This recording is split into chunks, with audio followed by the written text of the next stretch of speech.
মুশফিক আমাদের দেশে একটা ক্রিকেটের বিরাট সম্পদ, এখনও খেলবে হয়তো আরও কিছুদিন।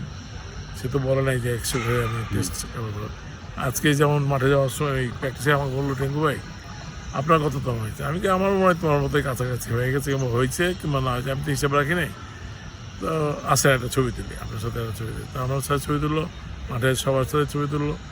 হ্যাঁ, এই মুশফিক যখনই আমি বলছি তখনই সে হাসি দিয়ে একটা কথা আসছে, এমন একটা হাসো তোমার সেই ছোটোবেলার হাসিটা দাও। আর হাসিটা কিন্তু খুবই সুন্দর এবং খুবই খুবই একটা শিশুসুলভ হাসি, খুবই মজা লাগে। আর হাসি চোখ খুবই সুন্দর হয়। আমি ওর সবসময় হাসিটা দাঁত বের করে হাসতে বলি। হ্যাঁ, তারপর ওর যে ক্যাপটা 20 বছরের ক্যাপ, হ্যাঁ এই ক্যাপটা কিন্তু খুবই, আজকে আমি চাইছিলাম যে ওর ক্যাপটা নিয়ে আসার জন্য, কিন্তু বলি নাই যে মন খারাপ হবে কিনা।